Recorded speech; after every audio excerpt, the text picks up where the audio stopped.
Hey guys, tonight we're doing something a little different, but just as soothing. You're not being flung onto a battlefield or swept across empires tonight. No, this time you're settling into something far gentler. A conversation.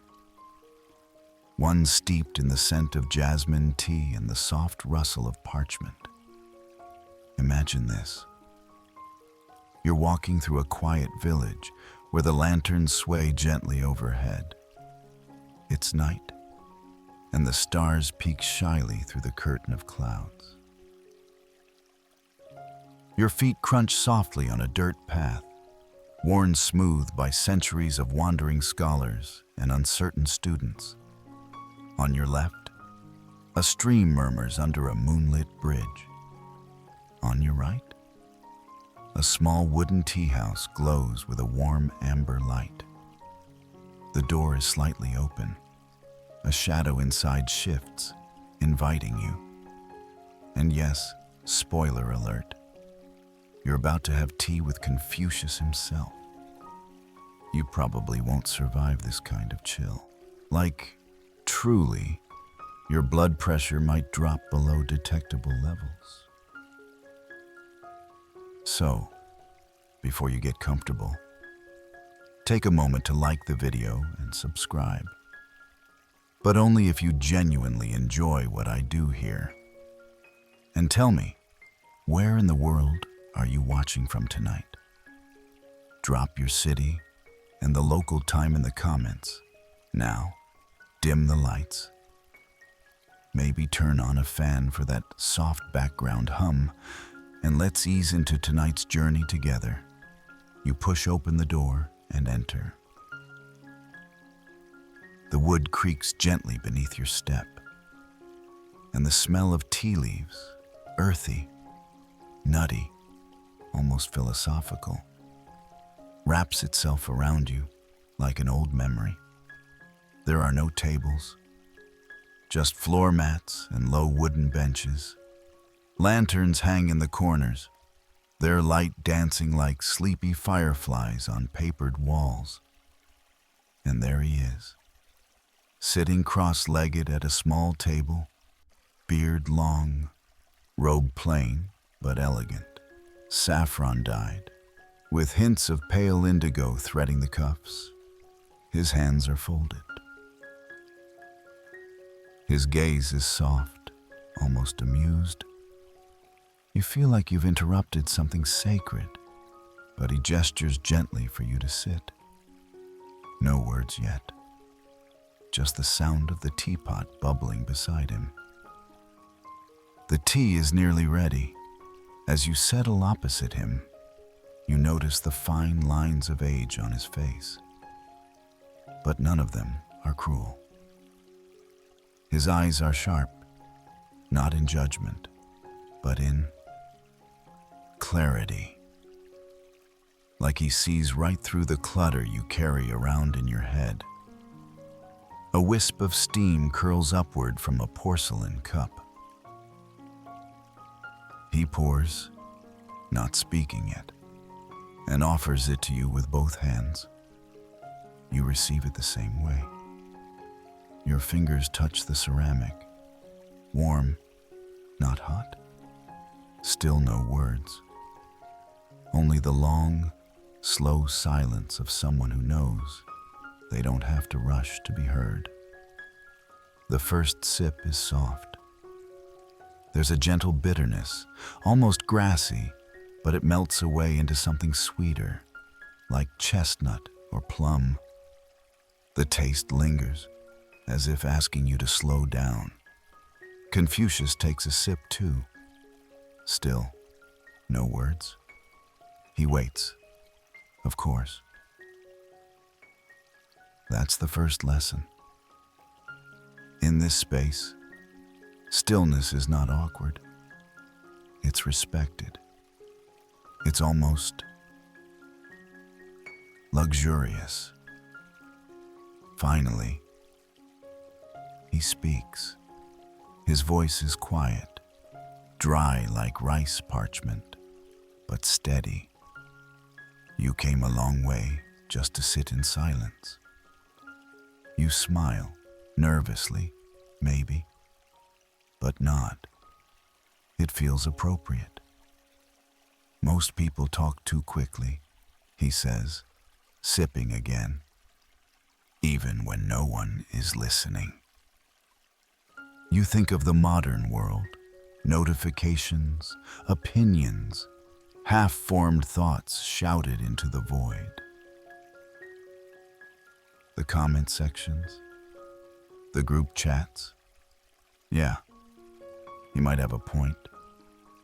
Confucius chuckles, as if reading your mind. Talking isn't thinking, he says, and thinking isn't always useful. You blink. He pours more tea. The pot never seems to empty. Outside, the breeze picks up again, stirring the paper lanterns. Somewhere in the distance, a flute plays. You wonder if it's real or just part of the dreamlike rhythm you've fallen into. There's no rush to fill the silence, so you don't. Instead, you just sit and breathe and sip again. The tea is warmer now, or maybe your hands are colder. Either way, it anchors you. That's the only word for it. Anchors. You, here, now. Confucius watches you, not judging, but measuring. You want to ask something, he says, not as a question, but a gentle observation. You nod. He leans forward slightly, beard grazing the rim of his teacup. But maybe, he continues, what you need tonight is not an answer, only better questions. You smile again. You haven't felt this quiet in years. Let the night ask first, he says. Then you may respond. And so, once more, you both fall silent. The tea is still warm. The silence is still gentle. And Confucius, well, he's still looking at you like you're an onion he's politely deciding not to peel just yet. You glance down at your cup and notice a curl of steam twist upward, as if it too is reluctant to leave the comfort of this moment. It's strange, this space between sips, where everything feels suspended. The walls of the tea house creak softly in the breeze. Somewhere, a rooster crows far too early, clearly confused. Even Confucius raises an eyebrow at that one. He refills your cup without asking, the gesture precise and steady. Not a drop spills. The way he moves, like calligraphy in motion. Every gesture has weight, rhythm, purpose. You realize this is another lesson. Even the act of pouring tea, if done with care, becomes a kind of philosophy. You know, he begins. People today ask questions with too much urgency. He sets the pot down gently, as though the answer is something to be seized instead of invited. You nod slowly, pretending you're not exactly that kind of person, Googling things at 2 a.m. like your life depends on it. He doesn't call you out, but that smirk on his face? Yeah, he knows. Clarity, he continues, is like the tea. If you stir it too much, the leaves cloud the cup. You glance at the pale yellow liquid and notice a few lazy strands of tea leaf dancing at the bottom, unbothered, settled. It's not just what he says, it's how he says it. His voice has the cadence of falling leaves, not too fast, never loud. Each sentence lands like a footstep on a mossy path, soft, sure, and strangely permanent. "So tell me," he says at last, "what brought you here?" You consider answering seriously. Maybe something about the stress of modern life, or wanting ancient wisdom in a world that feels like a malfunctioning app. But instead, you say the first honest thing that comes to mind. "I didn't want to be alone tonight." He nods. "Neither did I." And just like that, something changes. Not big, not dramatic, just warmer. The air between you feels shared now. Less like a student and teacher, more like two souls agreeing to sit in the same quiet together. Confucius leans back, folding his hands atop his knees. "I often wonder," he says, "if people understood how to sit together in silence, would they need to speak so much about unity?" You blink and then chuckle. It's a joke, but also not. "Historians still argue," he adds with a twinkle in his eye, "whether I ever truly enjoyed debating at court. Personally, I always preferred conversations with fewer interruptions." He lifts his teacup again, and for the first time, smiles not as a teacher, but like an old friend who remembers what it's like to be tired of the noise. "I used to argue with kings, you know," he says casually. "One emperor even said my voice gave him a headache. I told him it was likely the throne doing that." You laugh, and tea nearly comes out your nose. "Don't worry," he adds. "He didn't have me executed. Just banned me from dinners." You both sip again. The taste has changed slightly. Cooler, more delicate. Or maybe your tongue is just settling in. He looks out the window, eyes tracing the moonlit clouds. "Ritual is not about control," he says. "It's about remembering who you are when the world forgets." The words land in your chest like a lullaby folded into stone. You suddenly recall how you brush your teeth in a certain rhythm, or the way you always check if the door is locked twice before bed. Maybe you've had rituals all along. You just didn't call them that.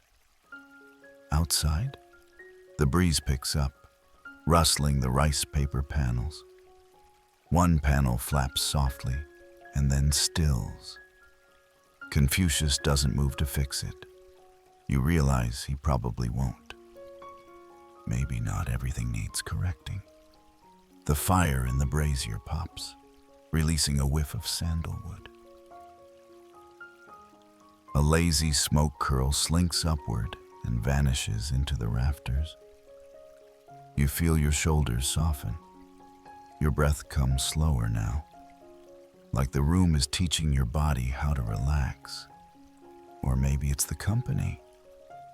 Confucius refills your cup again, still not asking. You've become part of the rhythm now. Pour, sip, pause, think. He glances at you. You still have many questions?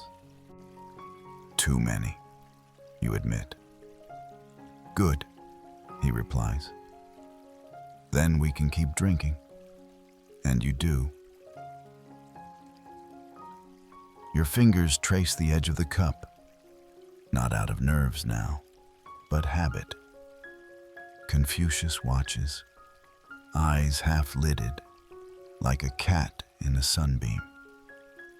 You get the feeling he's letting you set the pace now.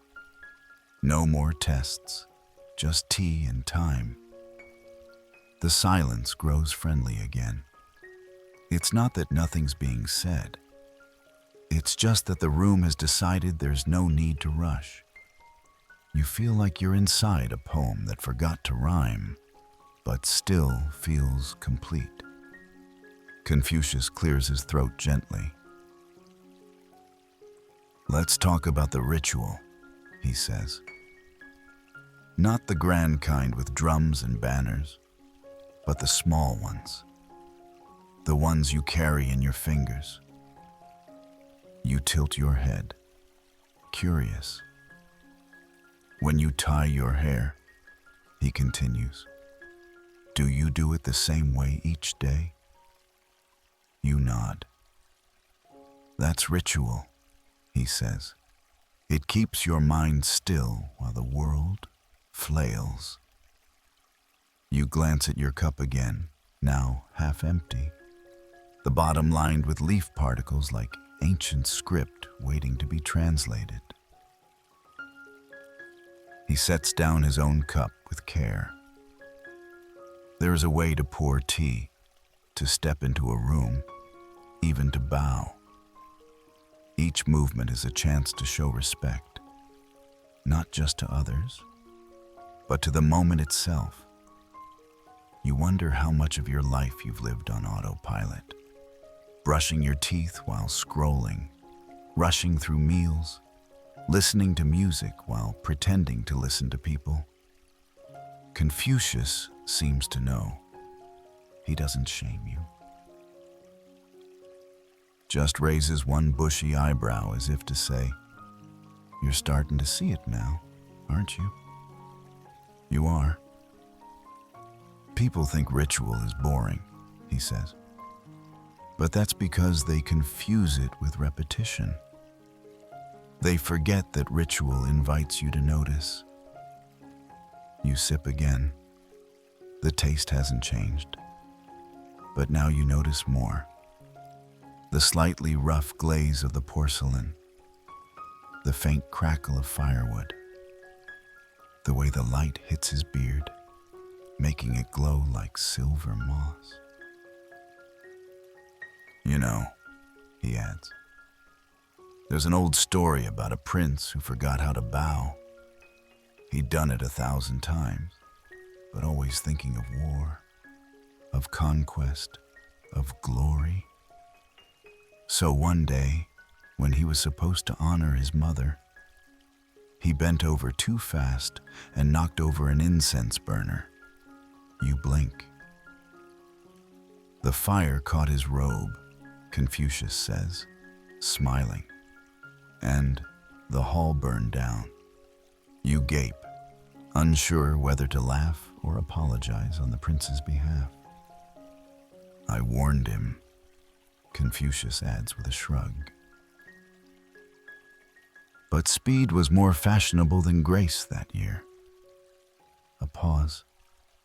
Then he looks you squarely in the eye. "The world burns not from hatred, but from carelessness." You sit with that for a while. Outside, the breeze returns, stronger this time.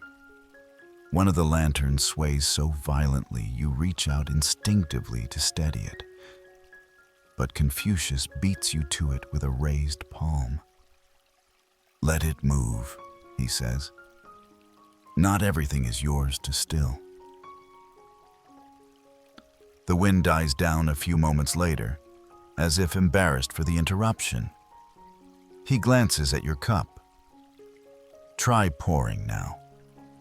You hesitate. The pot is heavier than expected. You grip it with both hands, following his earlier motions, slow, steady, circular, and not bad. A gentle stream flows neatly into your cup. No spills, no disaster. You beam at him. He nods. "It's not mastery," he says, "but it is mindfulness." Historians still argue whether I ever cared much for form, he adds with a wry grin. But I say, why not let beauty in, even in a teacup? The conversation drifts toward memory now. He tells you of a day when the autumn leaves fell like golden coins across a scholar's path, and no one spoke for 3 hours because the leaves did all the talking.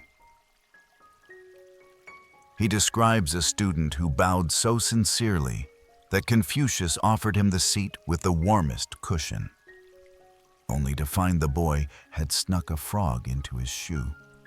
You laugh so hard you spill your tea. Confucius doesn't scold. He simply hands you a cloth and says, "That cushion still smells of pond." You clean up, cheeks flushed. "You're learning," he says softly, "not from what I say, but from what you see when you pause long enough." And for the first time, you realize the ritual isn't just the bow, or the sip, or the silence. It's the act of being fully present with someone. The tea cools, the fire dims, but your mind, strangely, feels more awake now than it did when you walked in. Confucius watches you with that same unreadable calm, as if he's simultaneously studying your soul and letting it breathe.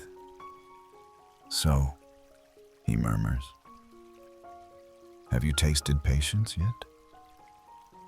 You blink. "Patience has a taste?" He nods. "Of course."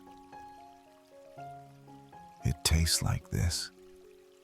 He lifts his cup, sips slowly, and sets it down with almost exaggerated care. You follow suit, mirroring the slowness, the intention. The tea touches your tongue differently now, less bold, more subtle. A whisper of flavor rather than a shout. The kind of taste that makes you close your eyes, not because it's overwhelming, but because it demands nothing. He leans forward, elbows resting on his knees.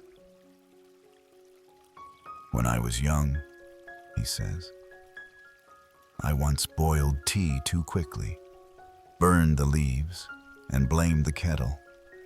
You chuckle. That sounds familiar. "I wanted everything fast," he admits. "Answers, praise, influence. I thought wisdom was something I could harvest like rice if I just worked hard enough."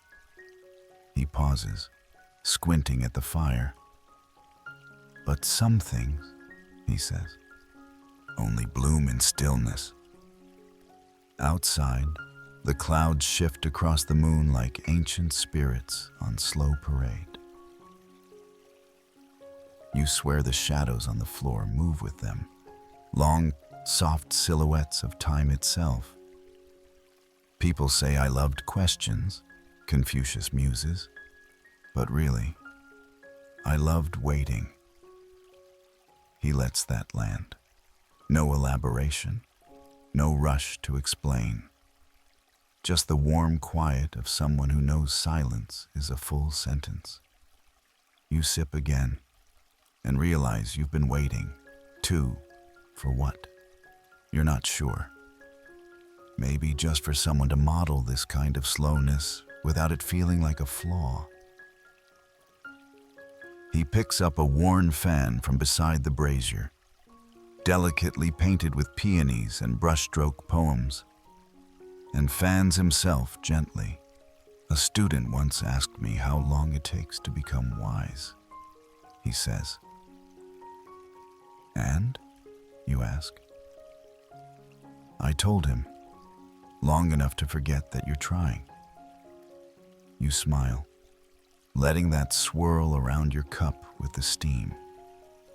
Confucius sighs. the kind of sigh that sounds like a whole poem. Historians still argue, he says dryly, whether I ever truly believed people could change. He fans himself again. I did, he says, but I also knew they had to want to. You glance at your own reflection in the tea, wobbly, gold-tinted, uncertain. A gust of wind dances through the open window and flicks one of the scrolls on the wall.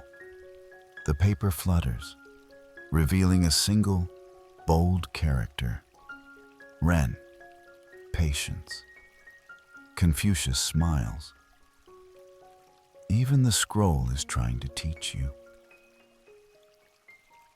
You ask him what patience looks like in real life. Not just in tea ceremonies or fan stories, but in,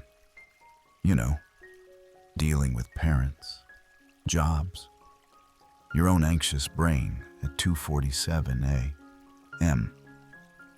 He nods. Patience is not waiting without movement, he says. It is moving without panic. You think about all the moments you've rushed, not because time was short, but because anxiety convinced you it was. Emails answered with trembling fingers. Texts sent too soon. Arguments you stepped into because your tongue sprinted before your heart could catch up. And then there's this room, this old man, this tea, moving at the pace of breath and firelight. You set your cup down with more care this time, like the motion itself is a message. You'll forget all this tomorrow, he says gently, but your hands will remember. You look at them, your hands resting on the table. They do seem quieter now, less twitchy, like even your nervous energy is falling asleep. He pours again, the kettle now nearly empty. The last stream hisses slightly as it meets the bottom of your cup, like a sigh, like the end of something. Even tea, he says, knows when to stop talking. The final pour of tea settles in your cup with a tiny swirl, like a spinning thought slowly coming to rest. Confucius doesn't refill his own. He just cradles the now empty pot, as if the silence between you is enough to nourish him. You take a slow sip. The warmth is faint now, but it still spreads through your chest like a candle flickering in a distant room. It's less about the tea now, more about what the tea has come to mean. Do you know what else patience teaches? Confucius says suddenly, eyes half-lidded. How to lose gracefully. You tilt your head. In my time, he says, students thought success was a ladder, one climbed quickly, loudly, and in straight lines. He smiles gently. But life is more like water than stone. Outside, you hear the soft gurgle of a garden stream. It babbles without hurry, weaving its way around stones, through reeds, under bridges. You may try to force the world to bend, he continues. But water never wrestles. It wears away mountains with time. You let that linger. You think of the failures you feared, the rejections you've carried like scars. Maybe they weren't walls. Maybe they were just water courses, nudging you along a better path. Confucius reaches for a small wooden box beside him. It's plain, no ornamentation, just smooth lacquered wood with an old, worn hinge. He opens it and withdraws a scroll, then gently unrolls it across the floor. On it, inked brushstrokes forming 5 large characters. You don't recognize the script, but he taps each symbol slowly. Not all mistakes are wasted, he says. Some are teachers disguised as missteps. You nod. Maybe that job you didn't get. The relationship that fizzled. The plan that fell through. What if they weren't failures, but hidden instructors? Historians still argue whether I ever truly forgave those who wronged me, he says, eyes tracing the ink. But forgiveness, like tea, takes time to steep. You chuckle softly. This man really does find metaphor in everything. He smiles at you. Some people say wisdom is knowing what to do, he adds. But often, it's knowing what to let go of. You exhale slowly, your breath syncing with the rhythm of the fire. You glance back at the scroll. The ink has faded in parts, but the brushstrokes still carry energy, as if each stroke held the breath of a moment long past. Would you like to learn to write them? Confucius asks suddenly. You hesitate, then nod. He stands with surprising grace and retrieves a second brush and a blank scroll. Kneeling beside you, he dips the brush in ink and offers it. Try not to think, he says. Just let your hand listen. Your fingers tremble slightly, but you begin. The first line is crooked, the second too thin, the third, well, you definitely sneeze halfway through it, but he doesn't laugh. Instead, he says, beautiful. You blink at him. Not the strokes, he clarifies. The trying. You smile. Of course. He takes the brush and adds his own line below yours. The difference is obvious. His lines are balanced, rhythmic, elegant. But he doesn't compare. He just rolls the scroll back up and ties it shut with a faded red ribbon. That, he says, handing it to you, is your first conversation with silence. You clutch the scroll lightly. It feels more important than any certificate you've ever earned. You both sit again. He fans himself once more. The fire has shrunk now, glowing embers soft and sleepy in the brazier. The wind outside is calmed. Confucius closes his eyes briefly, then opens them again. In all my years, he says softly, I've learned only a handful of truths worth keeping. You lean forward slightly. Kindness is never wasted. Silence is not absence. And patience, well, patience is the thread that stitches time together. He looks at you, not with a smile this time, but something deeper, like respect. I'm glad you came tonight, he says. You nod.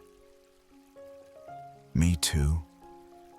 And together, you sit in silence once more, sipping what's left of the cooling tea. The scroll sits beside you now, tied gently, waiting like a folded dream. You glance at it and wonder if one day you'll open it again, brush in hand, ready to write without fear. But for now, you just let it rest. Confucius doesn't press. He leans back and stretches slightly, bones popping softly like old wood shifting in a quiet temple. "Do you know the story of the crooked tree?"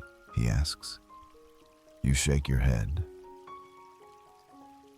"There was a tree," he begins, "so gnarled and bent that carpenters left it alone. Its wood was no good for building, but that meant no one ever cut it down." You raise an eyebrow.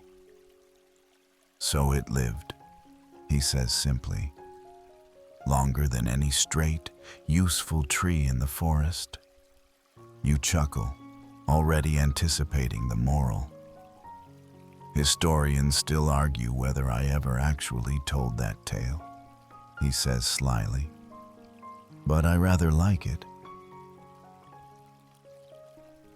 You nod slowly, thinking of all the times you've tried to straighten yourself, to be useful, polished, normal. Maybe the quirks were protection all along. Confucius rises, beckoning you gently with 2 fingers. You follow him through a narrow doorway at the back of the tea house. The floor creaks underfoot, and outside, the moon has risen even higher, casting soft silver light over a courtyard garden. It's small, simple. A few pine trees, a stone path, a crooked bench. You both sit on it. "It's ugly," you say honestly, nodding at the twisted wood. "Exactly," he replies, satisfied. "It never breaks." The wind rustles the pines gently, and for a moment, you feel like you're inside a dream you forgot you'd been having all your life. He plucks a pine needle from the air and holds it up. "Even this," he says, "has purpose. In the spring, it falls. In the winter, it shelters." You look up at the stars, their light faint but steady. "Do you believe in fate?" you ask. He tilts his head. "I believe in rhythm," he says. "Like music. You don't control the melody, but you can choose when to step." You chew on that for a while. Back inside, the fire crackles again, and the scent of scorched pine drifts through the doorway like a memory. You return to your spot, and Confucius joins you, placing something small on the table between you. It's a compass, ancient, bronze, worn. The needle floats gently, trembling toward north. "I used this once," he says, "not to find my way, but to understand that I was always facing something." You run your finger along the edge. It's smooth from time and touch.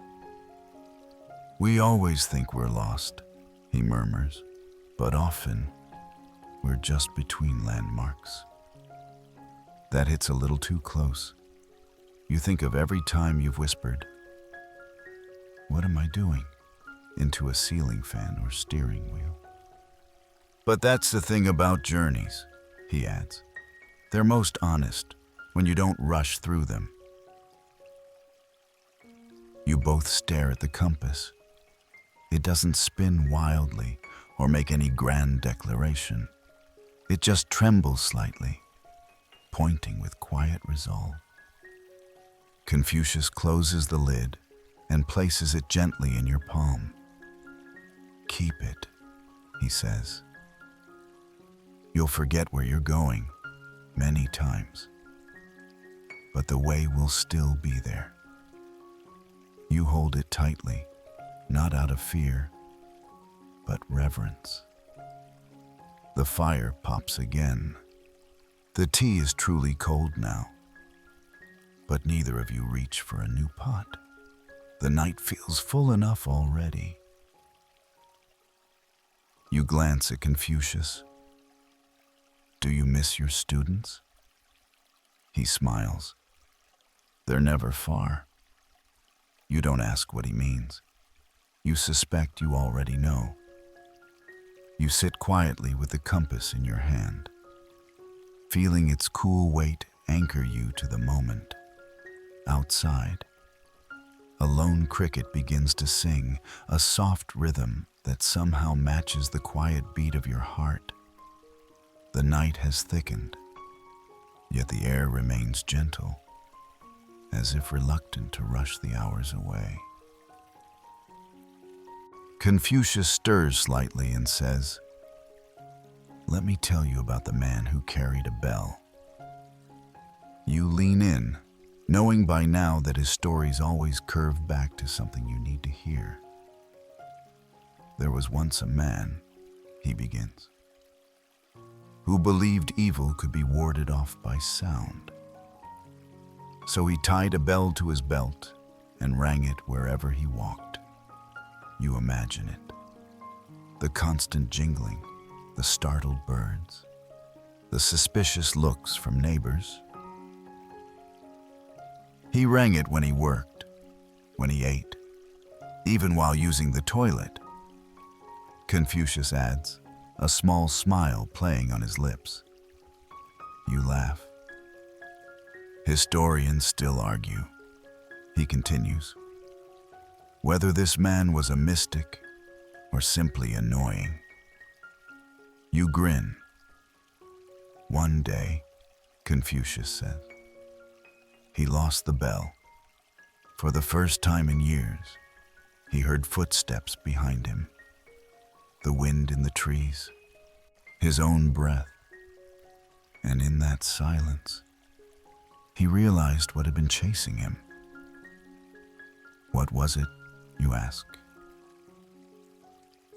Loneliness, Confucius replies softly. And because of all that noise, he'd never faced it. The cricket outside chirps once more, a single note hanging in the air. I've made my share of noise, Confucius says. Writings, lectures, parables. But the older I became, the more I realized it was the space between my words that mattered. You nod slowly, your mind already weaving meaning around that space. He pours a splash of water into the brazier's ash to cool it, and it sizzles like a quiet exclamation mark at the end of a sentence. I once scolded a student, he adds, not for being wrong, but for answering too quickly. He had memorized the answers, but never tasted them. Tasted them? Yes. Words, like tea, have flavor. You can sip them, or you can gulp and choke. You try to imagine all the rushed responses you've given in your life, just to fill silence, to impress, to dodge discomfort. You wince. Confucius notices and pats your shoulder. We all gulp when we're young, he says. Wisdom begins when you learn to savor. You glance around the room. Even the shadows seem calmer now, less like intrusions and more like honored guests. Do you ever get tired, you ask, of people? No, of teaching. He smiles again, eyes crinkling like soft parchment. Never. But I do get tired of being expected to know everything. He lets that settle, and you sense a kind of vulnerability in him. Surprising, comforting. I'm still learning, he says. Every day, even now. You shift slightly on your cushion, a little closer. What's the hardest thing you've had to learn? he thinks. The fire casts golden ripples across his face. How to forgive myself, he says. That hits you in a place you didn't expect. I've made mistakes, he continues. Misjudged people, lost friends, said the wrong thing at the wrong time. But I learned to meet myself where I am, not where I wish I'd been.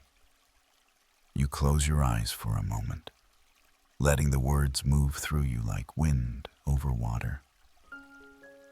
When you can sit with your own regret, he says gently, without letting it poison your tea, then you're on the path.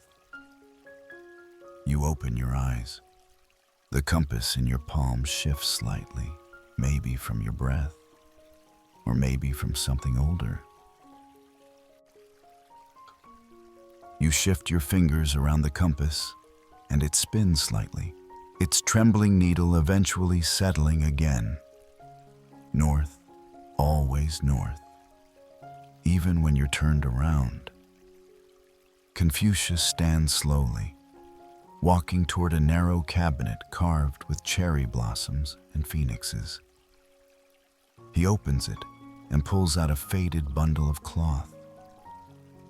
Come, he says. Let's go for a walk. Outside, the night is cool but not cold.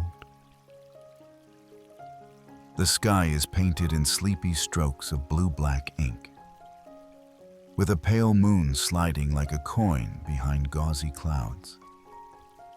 The path is lit only by a paper lantern he carries, its glow flickering with each footfall.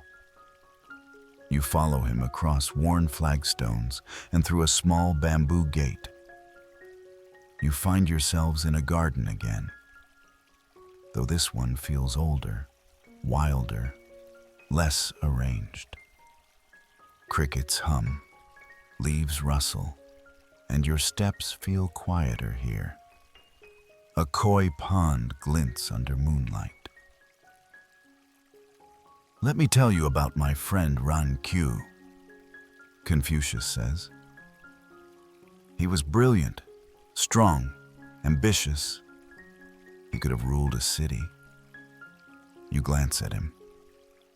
But he lacked one thing, Confucius says, eyes scanning the pond. Compassion. A koi leaps from the water in a slow arc, splashing softly back into the dark. I taught him for years, poured everything I had into him, but in the end, he used what I gave him for control, not care. There's no bitterness in his voice, just stillness.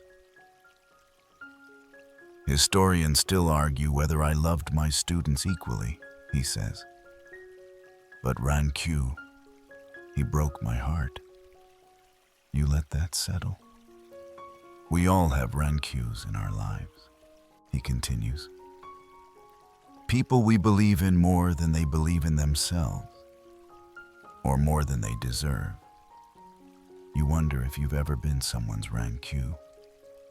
The thought sits heavy in your chest. Confucius stops beside a crooked pine. He runs his hand along its bark. I once told him, if a ruler lacks virtue, even the best laws become weapons. He nodded, and then did exactly what I feared. He doesn't say it with drama, just truth. You look up at the moon again, and it feels like it's listening. But still, Confucius adds, I do not regret teaching him, for compassion isn't about outcomes. It's about presence. He kneels to adjust a small stone on the path, turning it slightly. Even if they step on it, he says, you made the path smoother. You walk a bit farther in silence. Eventually, he hands you the lantern. Your turn to lead, he says with a wink. You hesitate, navigating by paper light, uncertain which way is forward. But you take a breath, lift the lantern, and begin. The garden seems to part before you, the way memories sometimes do when you least expect them. Each footstep feels deliberate, like you're tracing your own story backward and forward at once.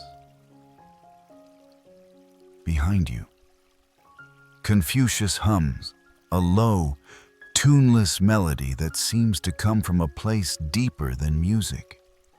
He is not impatient. He does not correct your path. He just follows. After some time, you reach a small wooden bench under a flowering plum tree. You sit. He joins you.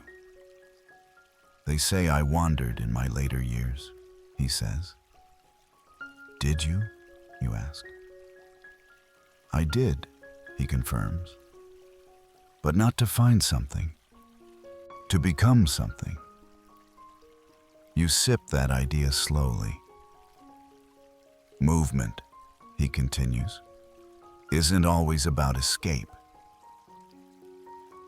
Sometimes it's about integration, taking the wisdom with you so it doesn't rot in one place. You rest your head against the tree trunk. A blossom drifts down, landing softly in your lap. Confucius watches the petals fall.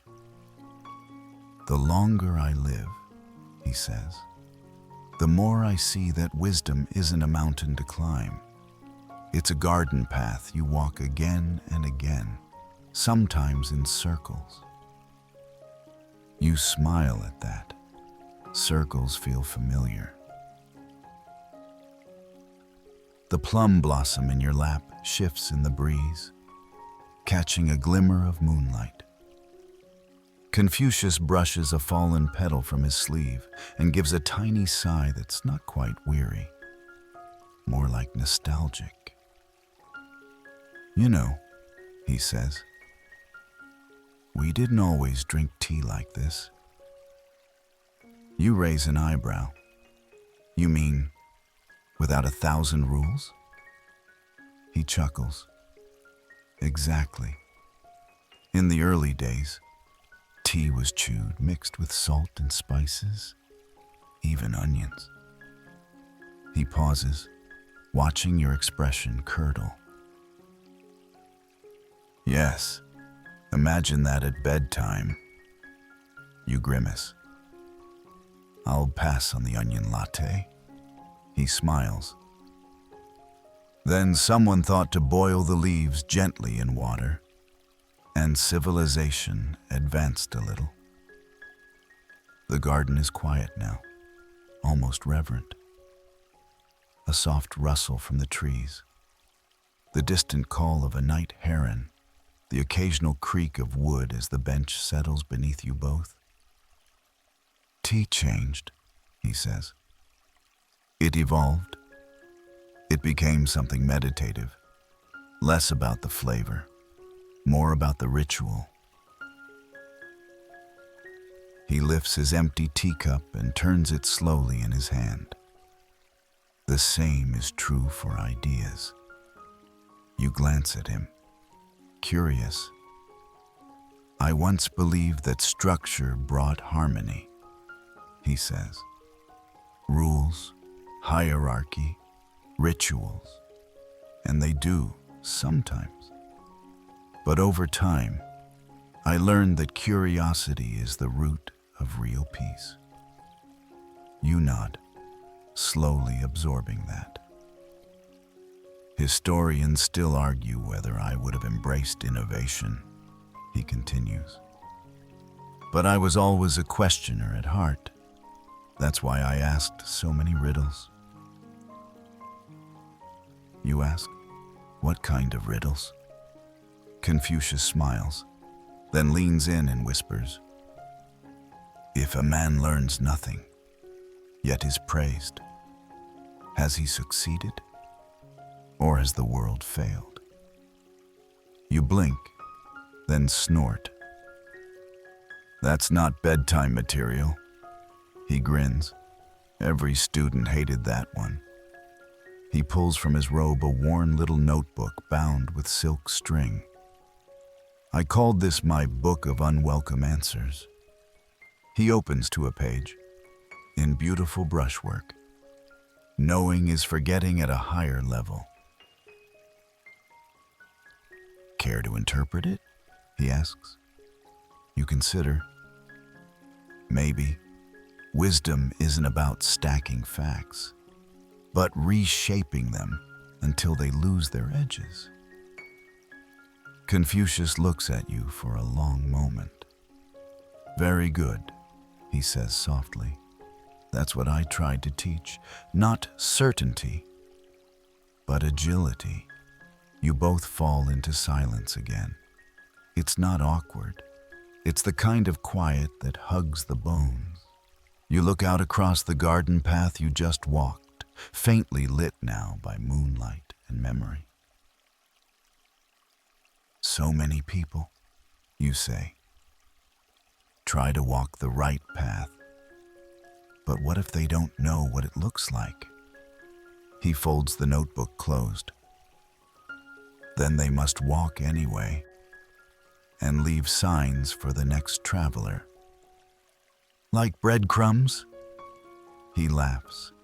Like teacups, empty ones, each one a conversation.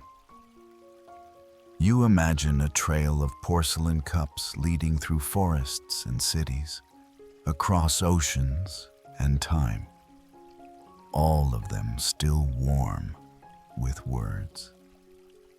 Confucius stands once more. Let's return, he says. The walk back feels quicker, though you take the same route. Somehow the stones are less sharp, the shadows less deep. Or perhaps you've simply changed. At the door, he pauses and gestures toward the horizon. One more thing, he says. The sky. You look up. The stars are not answers, he says. They are reminders that you are small, yes, but not insignificant. The wind stirs his robe like it, too, agrees. Back inside the tea house, the warmth welcomes you like an old friend. The fire has dwindled to glowing embers, casting slow amber pulses against the wooden floor. The scent of pine and old paper lingers like incense. And the silence here is thicker, deeper, yet somehow lighter on the chest. Confucius settles into his cushion again with the grace of someone who has learned the art of sitting down without making a sound. You follow suit, your movements slower now, as if your limbs are soaking in the quiet. Let's talk about destiny, he says, pouring warm water over the last of the leaves. Since people are always asking, you smile. Because we're all obsessed with what happens next? Exactly, he replies. As if it's already written, tucked in a drawer somewhere. He hands you your cup, and the aroma is more earthy this time, deeper, like roots instead of blossoms. I used to believe in the mandate of heaven, he says, that a ruler ruled by divine approval until he didn't. You take a sip and nod, remembering the history lessons. But the more I traveled, he continues, the more I saw that destiny behaves like steam. Try to grasp it too tightly, and it vanishes. He blows gently across his tea. Historians still argue whether I was a fatalist or a pragmatist, But I say, why not be both? You tilt your head. Is that allowed? Only at night, he says, eyes twinkling. You both sip. Outside, rain begins to fall, gentle, rhythmic, the kind that lulls more than it soaks. The soft tapping on the roof adds a soundtrack to your thoughts. Confucius places a round stone on the table. It's smooth, with a small hole worn through the center. A river did this, he says, over time, with patience. You turn the stone over in your hand. People think destiny is lightning, he adds, but often it's water, shaping us slowly, invisibly. You watch the rain through the wooden lattice window, each drop a tiny echo of the one before it. The thought comforts you in a way you didn't expect. Sometimes, Confucius says, the future you're waiting for is simply the present, noticed properly. That makes you stop. You think of all the times you've postponed happiness until something else happens. A job, a trip, an apology. But now, here, with rain tapping gently and tea warming your palms, you wonder if maybe this is what meant to be actually feels like. Do you regret anything? You ask him. He leans back slightly, considering. I regret not listening sooner, he admits. So many moments I filled with words, when silence would have done better. You nod slowly. And you? He asks, not accusing, just curious.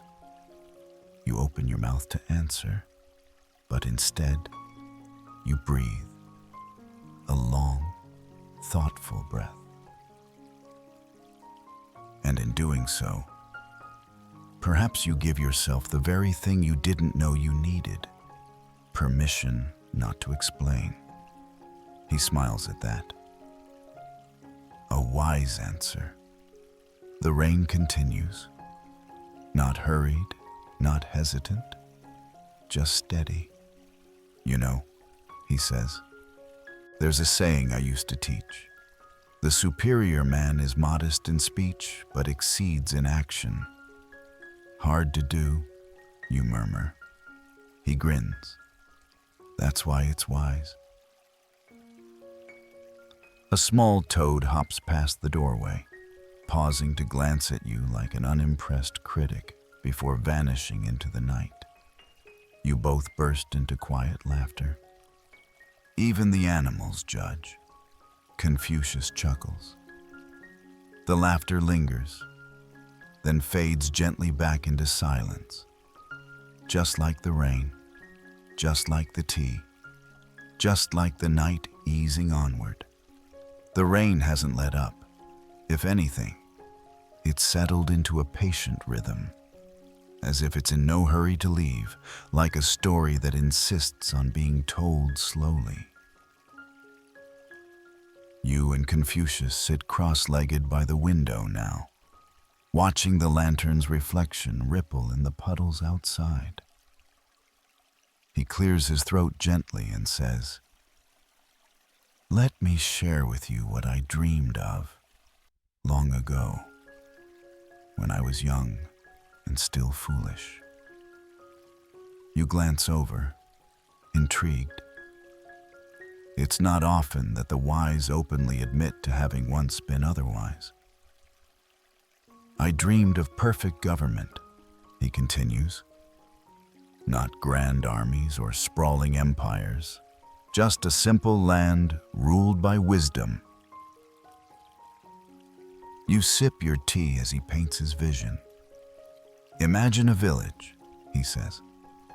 where the elders are listened to not because of their power, but because of their kindness, where the rulers eat after the farmers do, where justice isn't about punishment, but correction. He pauses to let the idea breathe. I believed, he adds, that with enough education, we could train virtue like a muscle. You smile faintly. That sounds lovely. He chuckles. Historians still argue whether I was naive or visionary. I say, probably both. He stands and walks slowly to a scroll cabinet in the corner. From it, he pulls a long, narrow parchment and unrolls it on the table. It shows a hand-painted map, not of a real kingdom, but of an imagined one. Tiny brushstrokes depict harmonious farms, schools, quiet temples, children reading by lantern light. This, he says, is what I offered to the kings of my time. You peer closer. Did any of them listen? Not really, he replies with a shrug. One said he liked the drawings. You laugh, but he doesn't sound bitter. I was never interested in revolution, he explains. Just recalibration. I wanted rulers to be mirrors, not walls. The fire crackles softly behind you. The room feels smaller now, not in a claustrophobic way, but like the space around you has folded in for warmth. What would this ideal place be called, you ask? He tilts his head, then says, Li. Moms, you recognize the term ritual propriety, politeness, social grace. But not just the act, he clarifies. The intention, when people care enough to behave well, even in private, that's Li. You trace a finger over the scroll's painted rooftops. I once proposed a merit-based system for choosing officials, he continues. Not based on bloodline, but on virtue. Sounds radical, you say. He grins. At the time, it was. The rain deepens. Each drop a note, the window pane a drum. You close your eyes and imagine this invisible kingdom. Streets swept not for appearance, but respect. Laws written in plain words. Leaders who apologize. I wrote essays, spoke to nobles, begged even, he admits. But many preferred the old chaos. It gave them more places to hide. You nod. Clarity scares people because it shows them their own shape, he agrees. The scroll lies between you both. Its painted people frozen mid-bow, mid-harvest, mid-learning. An entire dream world, waiting. You haven't given up on this, you say. Not a question. No, he replies softly, because hope, when held gently, never bruises. You look up, and the lantern's flame flickers just a little higher.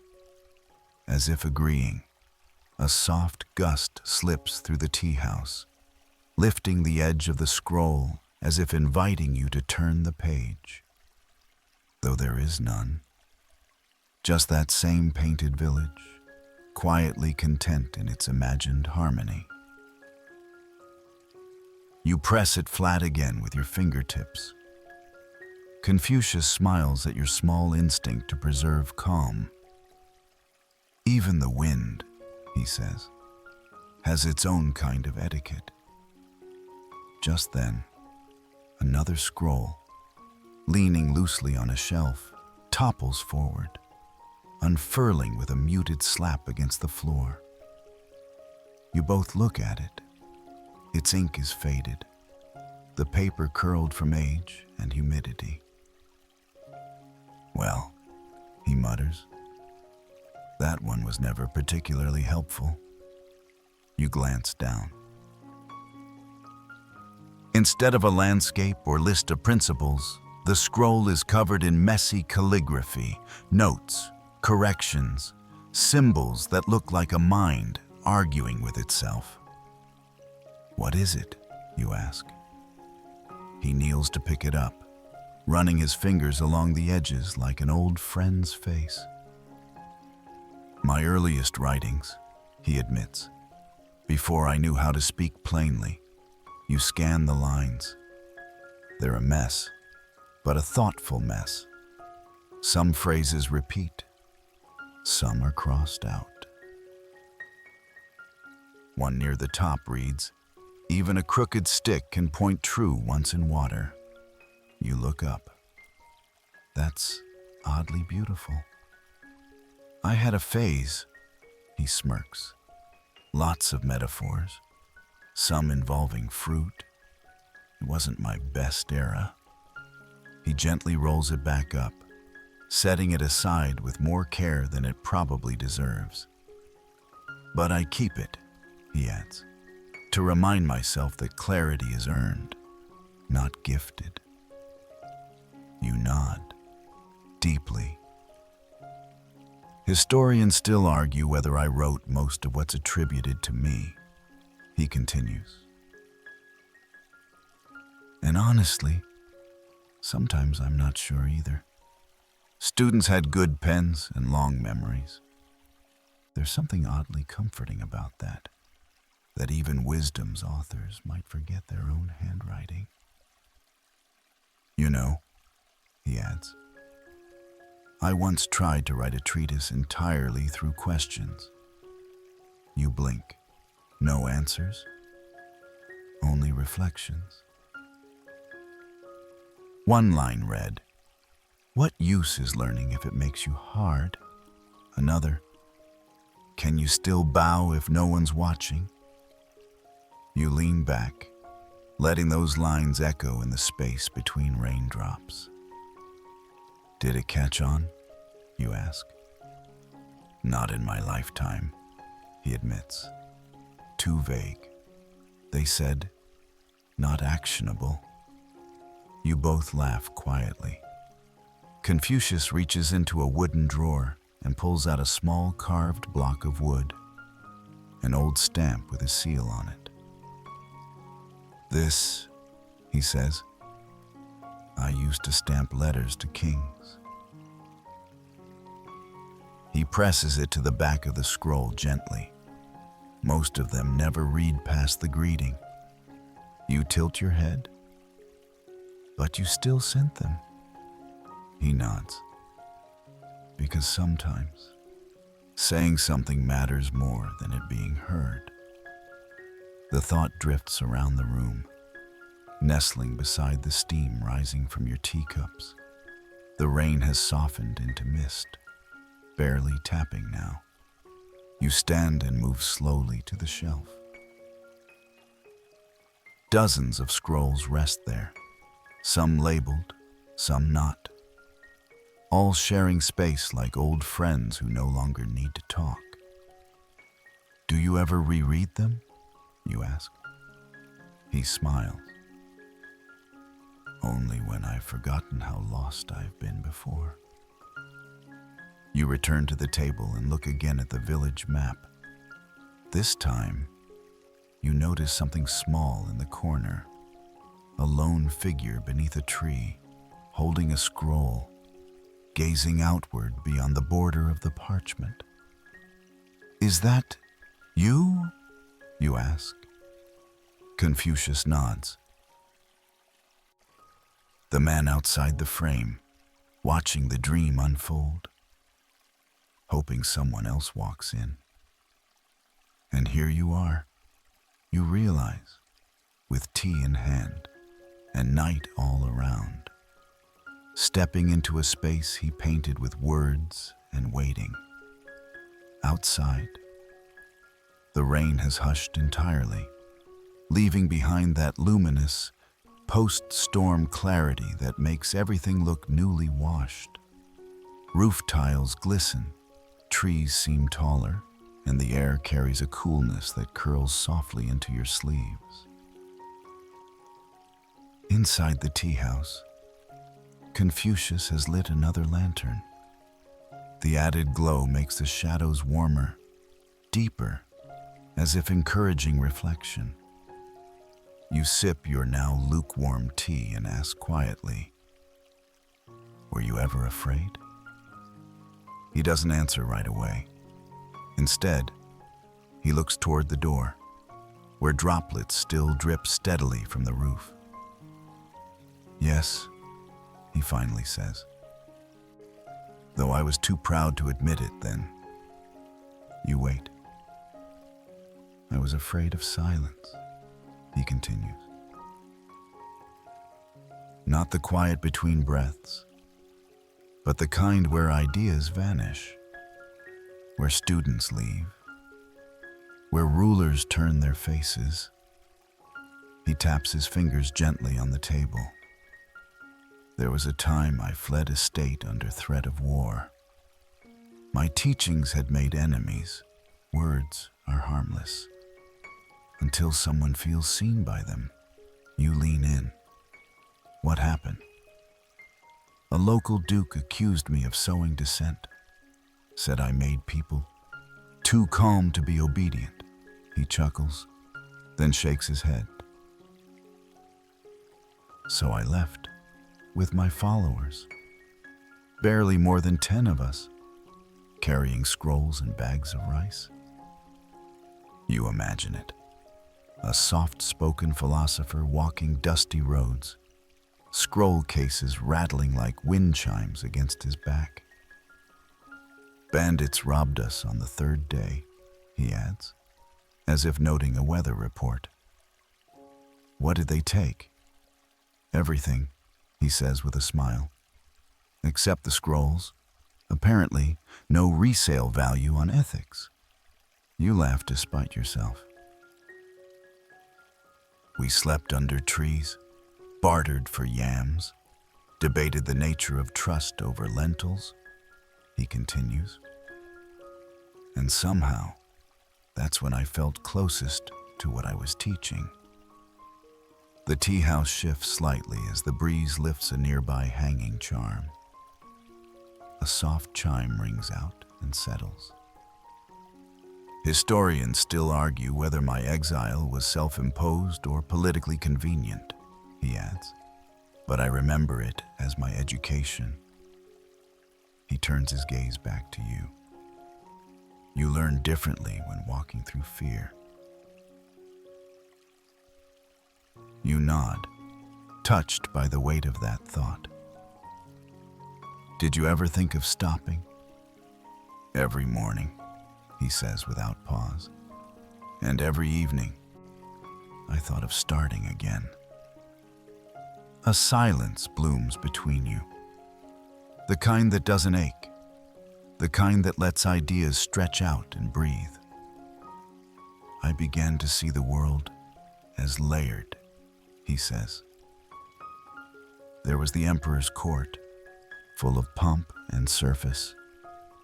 But underneath, always, a river of ordinary people trying to live with dignity. He stands and steps toward a low drawer, withdrawing a tattered piece of cloth. When he unfolds it, you see it's a map, not of territories, but of roads. Thin, hand-drawn paths branching across mountains and valleys.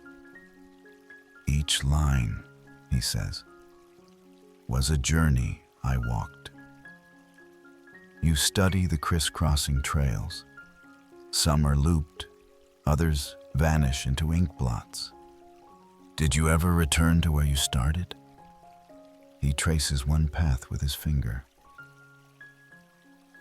I once walked in a circle and didn't realize it until a farmer's dog barked at me the same way. Twice. You grin. He continues. But by then, I wasn't the same man. You glance toward the door, imagining his footprints long faded under moss and time. And war, you ask. Did it ever catch up to you?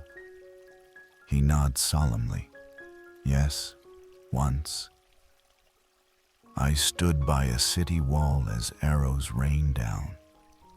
I was carrying a scroll, not a sword. You blink.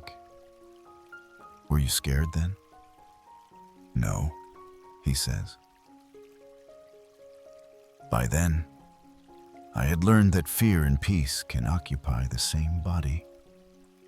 Outside, the sky has cleared completely, revealing a spattering of stars like pinholes punched through velvet. Confucius gazes upward. I was never a warrior, he murmurs, but I knew how to hold ground with patience. You wonder if that's the bravest kind of resistance. Not striking back, but staying still. The fire crackles again behind you, the room holding its breath in the hush of that thought. And the night deepens, folding in like a robe, and the world outside the tea house quiets to a hush so complete you almost imagine time has paused. You and Confucius sit close to the hearth now, its coals the only source of light beyond the stars. A soft amber glow dances across the scrolls and cups. He shifts slightly, then says, "Tell me, have you ever been misunderstood?" You laugh softly. Only every other day. He grins. Good. Then we're in good company. He pokes gently at the coals with a thin iron stick, sending sparks drifting up like tiny fireflies. I spent a good portion of my life being misunderstood. People thought I was a politician, a prophet, a priest. I wasn't any of those things. What were you? An old man with questions. He replies simply, and maybe one or two decent answers. You nod. What's the biggest misconception people had about you? That I was boring, he says, deadpan. You laugh louder than expected. He smiles. Historians still argue whether I truly lacked humor or simply buried it in riddles. I prefer the second. A cricket chirps somewhere under the eaves. The sound is precise, almost polite. It feels like nature agreeing with his punchline. I also got blamed for things I didn't say, he adds. There's a quote floating around. Women and servants are hard to manage. I've read it. I cringe. I didn't write it. You glance over, surprised. He sighs. It was inserted by later scholars, likely with their own grudges, but once words wear my name, they stick like glue. That must be frustrating, you say. He nods. Like being scolded for a song you never sang. You let the thought settle, then ask, do you ever wish you'd written less? He shakes his head. No, I just wish I'd written more slowly. You tilt your head. There's a kind of rush that comes with being heard, he explains. And sometimes, we speak for applause rather than clarity. He picks up a nearby scrap of parchment and smooths it against his knee. On it are 5 lines. Calligraphy half finished. "I was writing this the day I left Lou," he says. "What happened?" "The minister thought I was conspiring to dethrone him, all because I advised a farmer's son to study music." You frown. "That seems harmless." He raises a brow. "Not when music teaches patience, and patience makes people question cruelty." You sit with that for a long time. Outside, a breeze stirs the wind chimes again, their sound no louder than a whisper in your ear. "So, how did you keep going?" you ask. He leans back, resting against the wooden wall. "Every time I sat down to rest, someone would come with a question. A farmer, a soldier, a mother with a crying child. And they'd ask something so beautifully sincere, I couldn't stop." You smile. "That sounds familiar." He returns it. "It's a strange kind of fuel, being needed." You refill your cup from the kettle without thinking. The movement feels rehearsed, like a ritual you've always known. "You know," he says. "My favorite student once said, 'A teacher is someone who remembers the answers when we forget the questions.'" You sip. "That's lovely." He chuckles. Then I told him, "Good. Now forget it and find your own wisdom." The cricket chirps again. Maybe it's a fan. The fire dims. The stars shine brighter. And you sense that the night itself is eavesdropping, careful not to interrupt. The fire's glow has softened now, dimming into a slow heartbeat of orange warmth. Your limbs feel heavier, your breath slower, like the tea house itself is gently rocking you toward sleep. But Confucius remains upright, back straight, fingers folded calmly in his lap, as if held up by thought alone. "You've asked many questions," he says. "Allow me one." You nod, eyes half-lidded. "Why are you here?" The question hovers between you, not accusing, not urgent, just present. You shift. "I wanted to understand." He waits. "To understand why people still quote you, why your name echoes, why your voice, your thinking, lasted." He nods, slow and deliberate. "Legacy," he murmurs, "is a funny thing. Some chase it like a firefly. Others step in it like a puddle." You laugh quietly. "I never intended to last," he adds. "I simply refuse to vanish."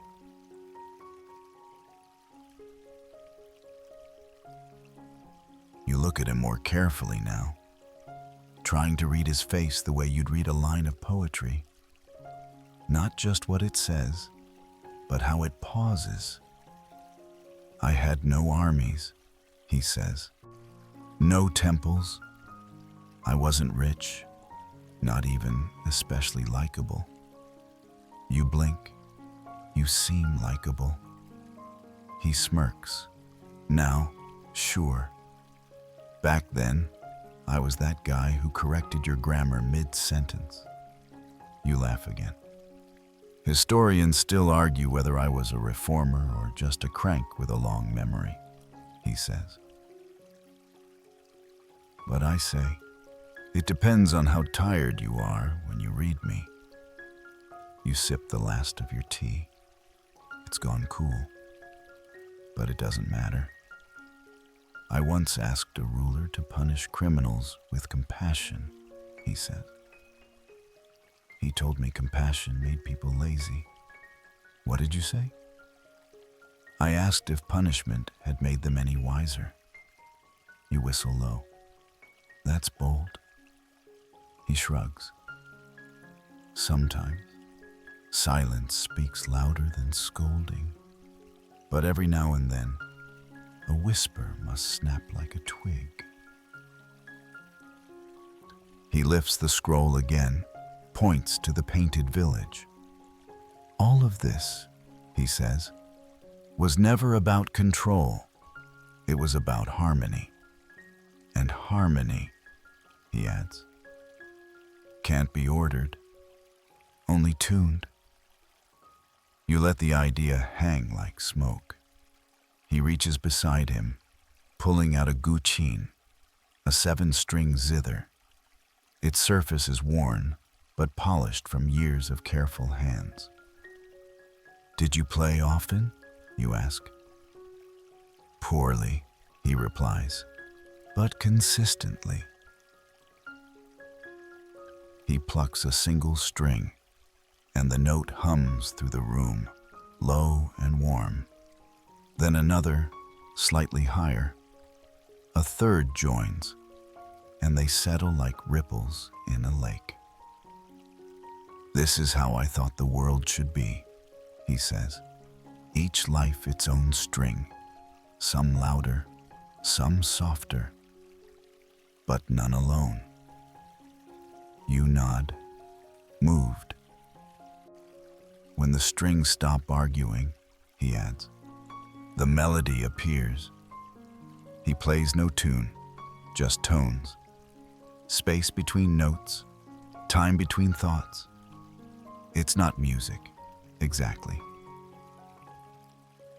It's reflection made audible. Outside, a lone night bird calls once, then falls silent again. Even the moon seems to have moved closer. And as the final note fades, he looks at you with that tired, twinkling gaze. Why are you really here? He asks once more. This time, you don't answer aloud. You just meet his eyes, and he nods like he already knows.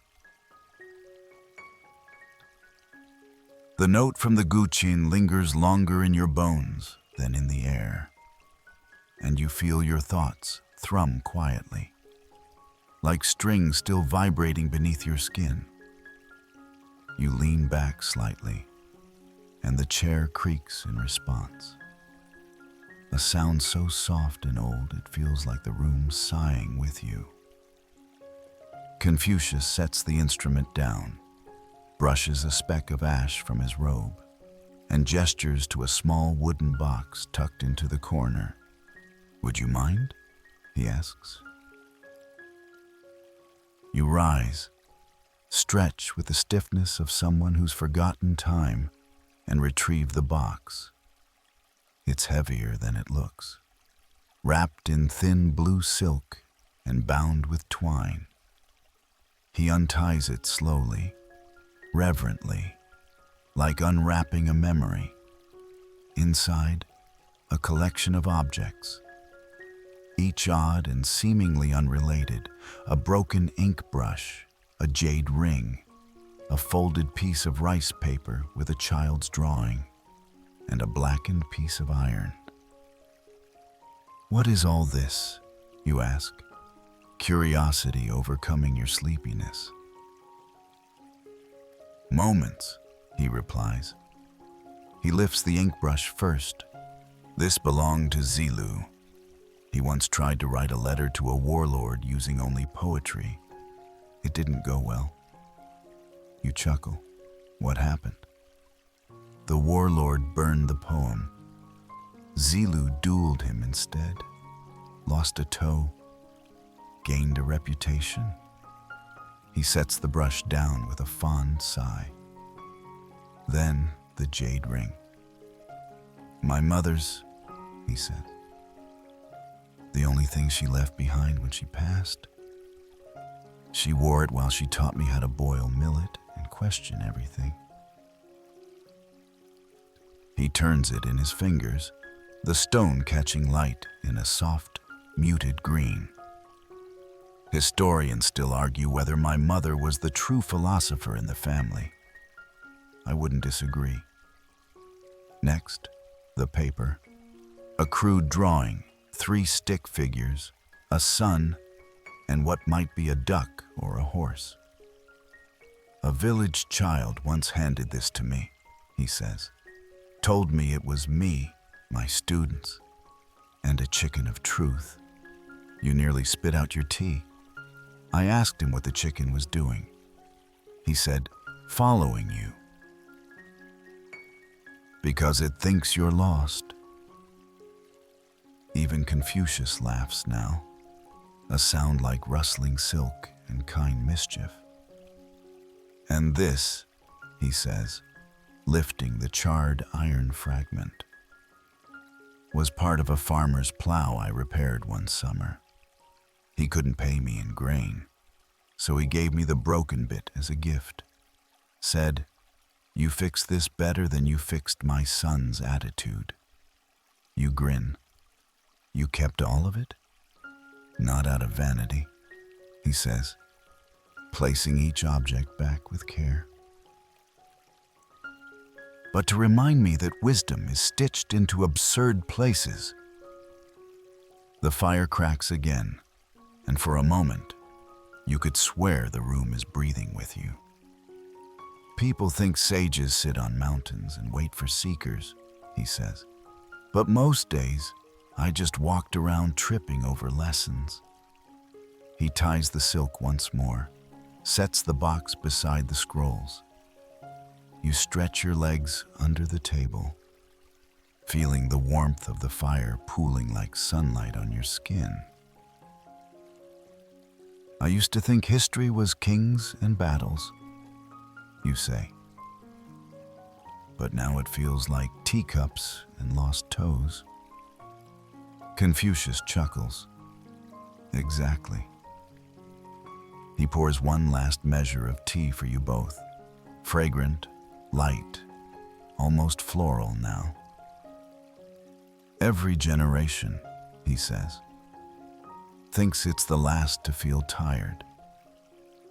You raise an eyebrow. Are we? Of course not. You're just early in the story. He sips his tea and adds, almost absent-mindedly, the world doesn't ask you to be perfect. Just present.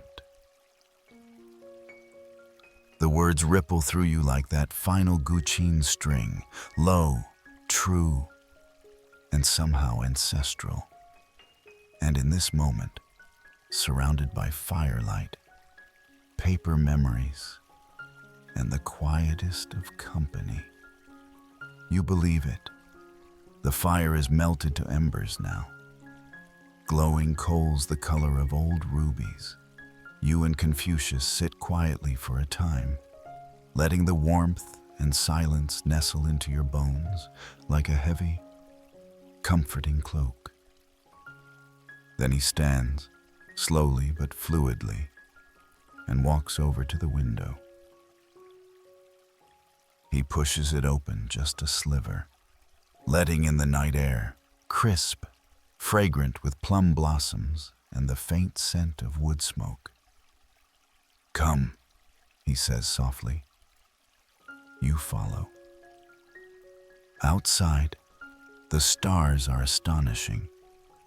Not scattered, but stitched, as if a careful seamstress had embroidered them into the heavens with glowing thread. The moon is a perfect coin of silver, casting shadows so gentle they seem made of thought. Confucius points upward. That one, he says, is the ox-boy star. You look. Altair, you say, recalling. He nods. Yes, And there, across the river of stars, Vega, the weaver girl. He leans on the window ledge. Do you know the story? You nod. They're lovers, separated by the Milky Way, allowed to meet only once a year. He glances at you sideways. Some call it a myth. I call it a metaphor. For what? For persistence, for longing, for the idea that something can be true even if it isn't real. You let the idea roll over you like moonlight. That sounds philosophical. Careful, he says with a half smile. You're becoming infected. You laugh, soft and unhurried. He continues, I once told a prince that the stars were the memory of ancient ancestors. He asked how they lit fire in the sky without wood. What did you say? That they burned with regret. You raise your eyebrows, which, admittedly, he adds, was more poetic than scientific. You both chuckle. A soft breeze rustles the paper screen behind you. Historians still argue whether I believed in the divine, he says, eyes fixed on the moon. I always said, understand the world first. The heavens can wait. He sighs, not from weariness, but from awe. One time, he says, I spent 3 nights beneath a tree trying to calculate the tilt of the constellations. My students thought I'd lost my mind. Had you? Possibly, he replies. But I found something better. Stillness. The word floats between you like the smoke from the fire, curling upward into the velvet night. You know, he says, we spend so much time chasing things, truth, honor, answers. But the stars never hurry, and still they shine. You nod, too sleepy to form something smarter. He closes the window gently, sealing in the warmth once more. Come, he says, motioning toward a rolled mat and a folded robe. You may rest here tonight. You hesitate. He waves it away. Even scholars need pillows. You settle onto the mat, its fibers rough but grounding, like sleeping on woven memory. Confucius pours one last sip of water into a ceramic cup and places it beside your mat. I'll leave the lamp lit, he says, in case your dreams need directions. You chuckle, eyes closing. And if they get lost, tell them to follow the ox boy, he says, voice already dimming. You smile into the quiet. The world now a swirl of warmth, stars, and the fading scent of plum blossoms. The last thing you hear before sleep takes you is Confucius whispering, almost to himself. Even silence, if listened to long enough, becomes wisdom. Sleep comes easily, like sliding into warm water. But the kind of sleep you enter in Confucius' tea house isn't the usual kind. It's slower, silkier. You dream without knowing you've started, drifting in and out of thoughts that might be yours or might belong to someone older, wiser, or long gone. When you wake, it's not morning. It's still night. The moon has shifted, and soft blue shadows stretch across the floorboards. You sit up quietly, rubbing your eyes, and spot Confucius already awake, seated at the table, brushing careful strokes of ink onto parchment. He doesn't look up but knows you're there. Sleep well? You nod, voice not yet working. I find dreams are clearest when the world is quiet, he says, setting down his brush. And nights like this, when no dogs bark, no carts rattle, no owls call, are the closest we come to real silence. You approach, peering at the parchment.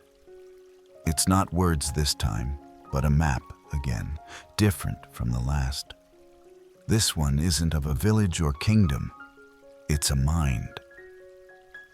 I tried once, he says, to draw how I think, where ideas live, where doubts hide, where certainty lingers. You study it. There's a section labeled knowns, a swirling corner marked what ifs, and a very large patch titled Here Be Ego. You laugh. I like this one. Don't we all? He says with a wink. He turns serious again. I believe thinking should be visible, not just in books, but in behavior, in pause, in listening. You sit beside him. But thinking is so invisible. He taps the parchment. That's why I drew this. He reaches into a drawer and pulls out several others. One has a shape like a tree, each branch labeled family, honor, ritual, love.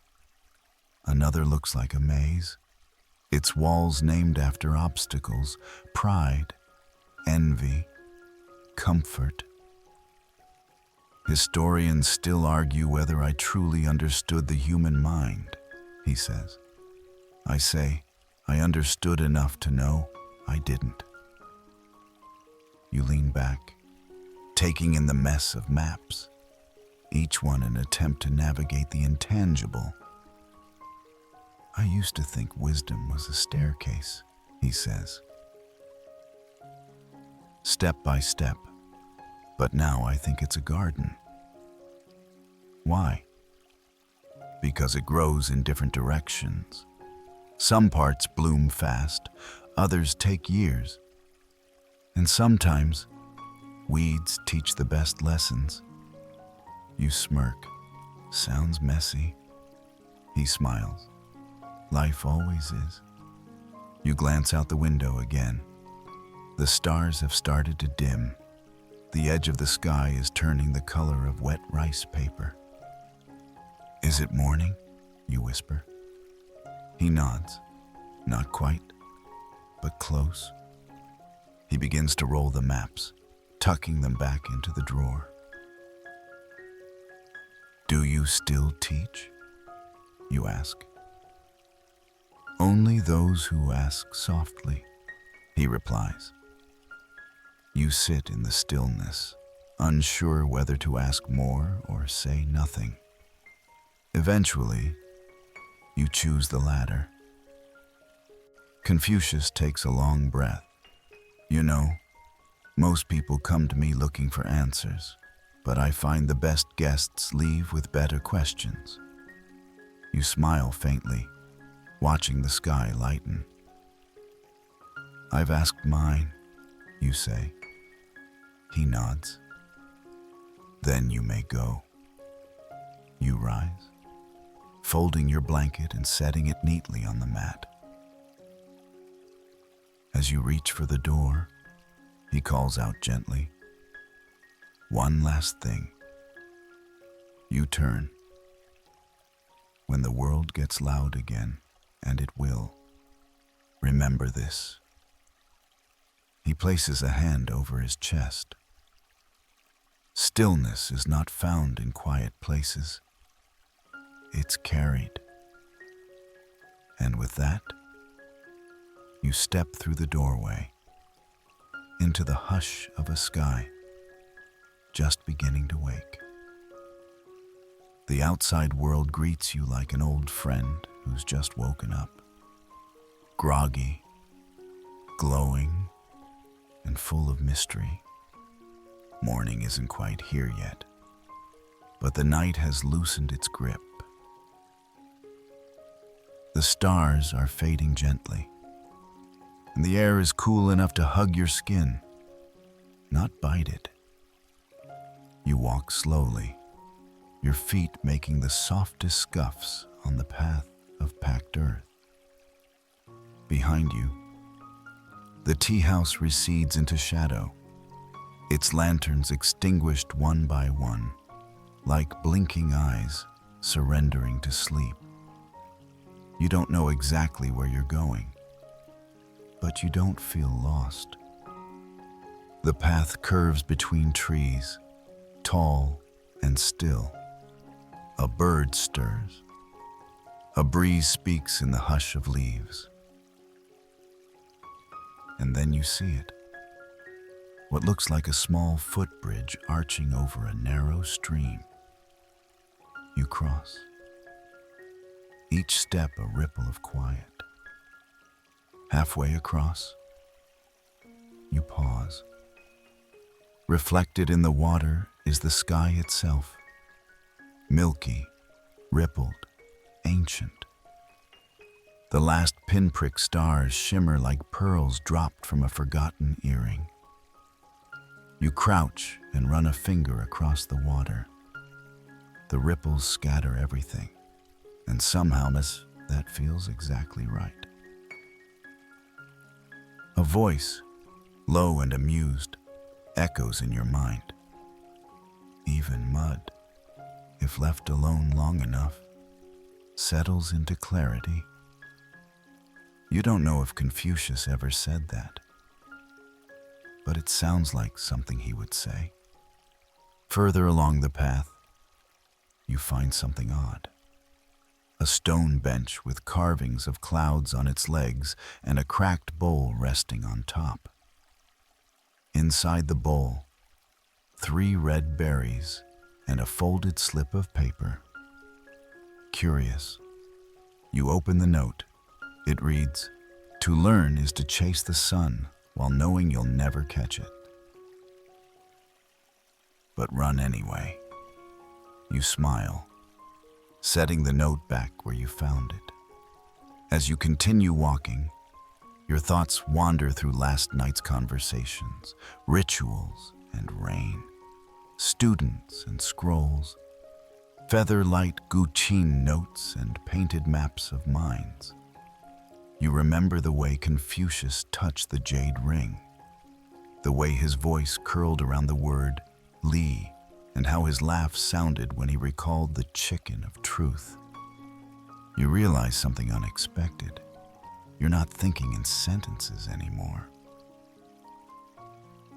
You're thinking in tea warmth, parchment texture, the smell of plum blossoms, and the hush before a lesson. Historians still argue whether Confucius was a philosopher, a teacher, or just a very polite troublemaker. You murmur to yourself, maybe he was all 3. At the bend of the road, a rooster crows. Not obnoxious, just timely. A reminder that the world, like it or not, will spin forward. You stop and turn. There's no sign of the tea house now. Just morning mist, weaving through the trees. But you feel it behind you, in the rhythm of your breath, the calm in your shoulders, the steadiness in your feet. You take another step forward, and another. Not hurried, not searching, just present. The horizon turns the soft color of steeped tea, and you keep walking, carrying nothing but a strange sense of peace and a faint smile that doesn't need explaining. The path gradually widens, unfolding into a clearing where morning light begins its shy descent, draping the world in pale gold like an artist brushing the first stroke on parchment.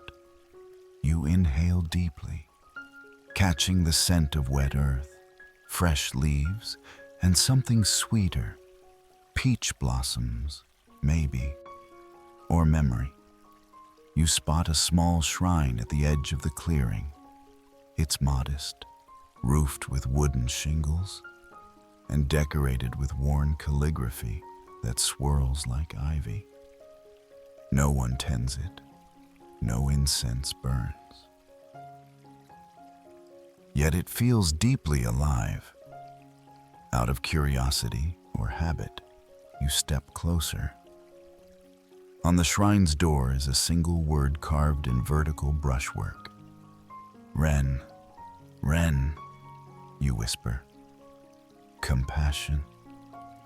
It's not flashy. It doesn't shout like honor or gleam like victory.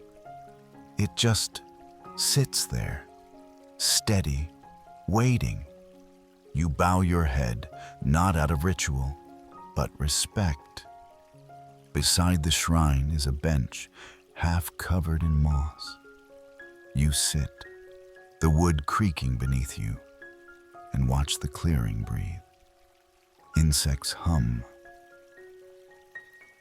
Somewhere nearby, water trickles.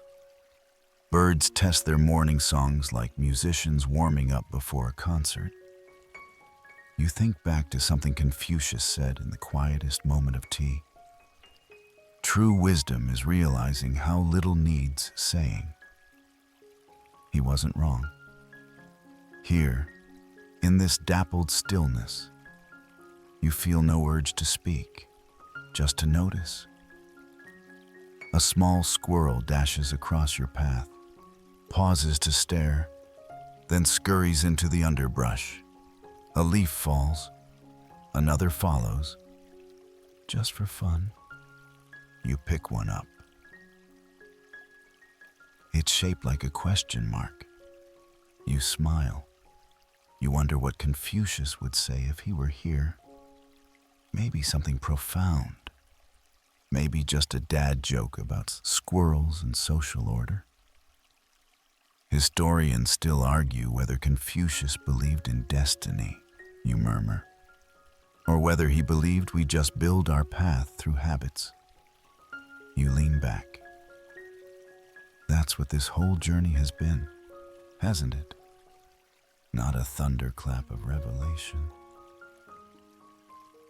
but a slow, careful walk through firelit rooms, painted scrolls, awkward laughter, tea-brewed metaphors, and now this quiet shrine beneath a peach-blush sky. Not a sermon, a conversation, not a map, a rhythm.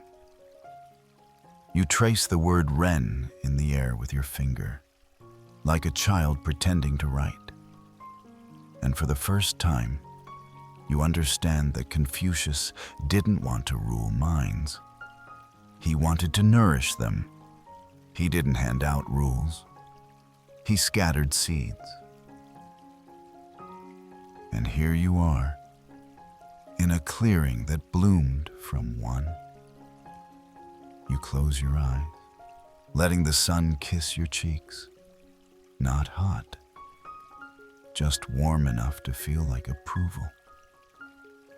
In that moment, you sense, without seeing, a presence at the edge of the woods. No footsteps, just the soft impression that someone's watching. Maybe it's nothing.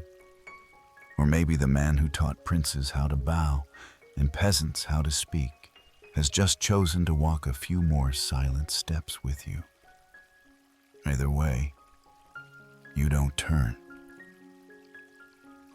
You just sit and breathe and listen to the world waking up. Because now you understand. Silence isn't the absence of wisdom. Sometimes it's where wisdom waits. Eventually, you rise from the mossy bench, not because you feel rushed, but because it feels right, like a page turning itself. You glance once more at the shrine, the carved character wren catching a sliver of sunlight and glowing briefly, as if to say, "Take me with you." You do. The path leads you onward, winding gently through a grove of bamboo. The stalks creak faintly as they sway, as if whispering to each other about your passing. A few yellow leaves drift down lazily, slow dancers twirling in the hush between wind and stillness. You walk without needing direction. It feels like Confucius is still walking beside you. Not literally, perhaps, but in that deeper way, certain presences linger, in thoughts, in breath, in better questions. After some time, you reach the edge of a low hill that overlooks a rice terrace, quiet and silver with dew. The early sun has finally climbed high enough to make everything shimmer like silk soaked in morning. Below, a farmer guides his ox slowly through a field. It's the kind of moment that might never make it into a scroll or a history book. But it feels timeless. You sit again, legs tucked under you, watching. And just like that, your mind turns back to the strange maps of the mind, the cracked bowl with its berries, the parchment sketches of virtue. You remember a moment when Confucius said, "We don't leave behind temples, we leave behind tendencies." What kind of tendencies? You had asked. To notice, to pause, to choose gently, even when no one is watching. You remember how he had smiled, adding, "Even a quiet footstep leaves a print." The farmer below waves, not at you, but at the sky, as if greeting the day itself. The ox snorts. The breeze rolls past with a scent of wet straw and wood smoke from distant hearths. You begin to think, this is the legacy he meant. Not lines in a book, not stone statues, but people living kindly, stepping softly, making tea for strangers, teaching not with thunder, but with lantern light. You recall how Confucius once tried to reform an entire state by suggesting its ruler fix the palace gate first. Start with the door, then worry about the empire, he had joked. Historians still argue whether I was serious. But maybe that was the whole point. Fix the gate, wipe the table, offer a cup, teach a lesson with a story, not a sword. You watch the farmer finish his furrow and pause, stretching his back. He reaches into his shirt and pulls out something small, a plum, maybe, and bites into it. A small thing, a good thing. You find yourself smiling, the kind of smile that happens not to your face, but through it. As the breeze curls past again, you close your eyes. Let yourself rest. The hillside is soft. The air is kind. And for a while, there's no need to move forward. Because here, on this hill, with the world gently whispering all around you, you are carrying everything you need. You lie back on the hilltop, feeling the cool press of the earth beneath you, as if the land itself were tucking you in. The sky above is a watercolor wash now, soft blue melting into ivory clouds that barely move.